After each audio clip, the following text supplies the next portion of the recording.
Good morning, viewers. Welcome to Konasema shorthand classes. Get ready. 5 seconds. Gentlemen of the jury, it now becomes the duty of the court to instruct you as to the law governing this case and what I shall say to you on that subject you must be governed by. The court presides at the trial of an action for the purpose of, among other things, determining the law in the case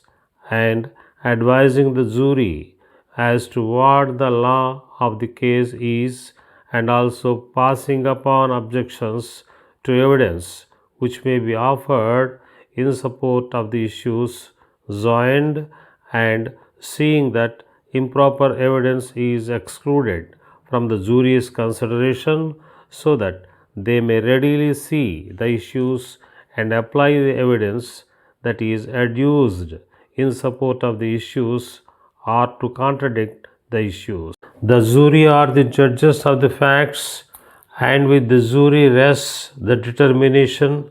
of what the facts in issue are. It is peculiarly the province of the jury to determine from the evidence and the natural and logical inferences to be drawn from the evidence what the facts involved in the case are, and by their verdict they determine the facts, and with their finding the court has nothing to do except, as I have heretofore said, to see that they are properly instructed and only consider proper evidence. If the court, in making any ruling during the trial of this case, has said anything from which the jury infers that the court has any opinion as to how this case ought to be decided, I now charge you to disregard what the court said in that behalf.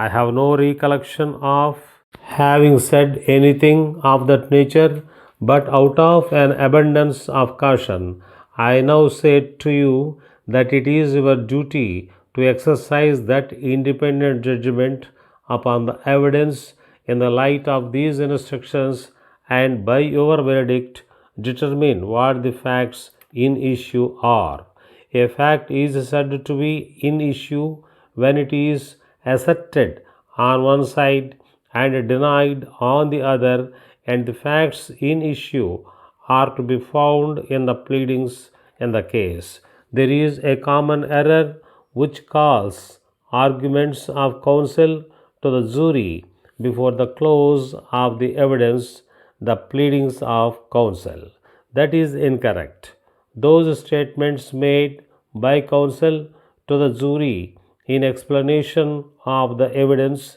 and in behalf of their respective contentions are the arguments of counsel, while the pleadings are the written statements of the parties to the action filed in the action before it is submitted to the jury, and contain the facts which each claims exist in the case. In this action, Sable and his younger brother Thomas are the plaintiffs, and John William Glenn is the defendant, and the pleadings in this case consist of the petition, the answer thereto, and the amendment to the answer, and a reply to the amendment to the answer.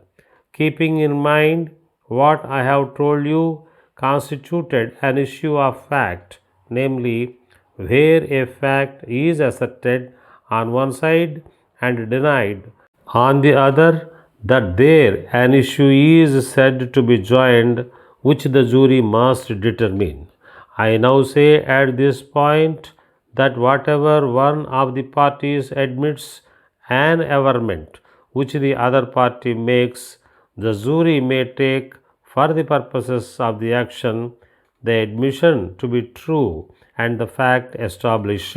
so that what the defendant has admitted in his answer to the petition you may take as true, namely, that on the first day of May he is sold and assigned to Sable Brothers at Pittsburgh for the agreed consideration set forth in the contract. In evidence here, the 4 or 5 leases described in the petition, together with the wells, powerhouses, tanks, rods, tubing, machinery, fixtures, and other personal property located thereon, and further that he was to have all the oil production from said leases up to June 1st last, and further that the defendant at the time he made said sale and transfer to the plaintiffs knew that there were only 20 such wells located on said premises. But the other statements of the petition the defendant denies, and by his denial casts the burden of proof upon the plaintiffs, so that before plaintiffs would be entitled to recover anything in this action, they would have to sustain the burden of proof and make out their case by evidence to the degree of certainty that I shall hereafter refer to. You are the sole judges, gentlemen, of the credibility of the witnesses. That is to say, you are to determine by the exercise of your judgment how far you will believe the witnesses in their testimony. The evidence in this case consists of the sworn testimony of witnesses given on the stand, as well as the depositions of witnesses, parts of which were read to you, and also some papers which are called documentary evidence, which were admitted for your consideration. And in finding the issues in this case, you should consider all of these classes of evidence and compare them and consider them fully, giving due weight to all the evidence and reaching a conclusion from the evidence. And as said before, the natural and logical inferences to be drawn from the evidence. Being the judges of the credibility of the witnesses, you are at liberty to believe or disbelieve part or all of the testimony of any of the witnesses. The witnesses were under oath while testifying, and the presumption is that they were telling the truth. But you are not required by law to give full credence to everything that a witness may say simply because he is under oath, because the witness may be mistaken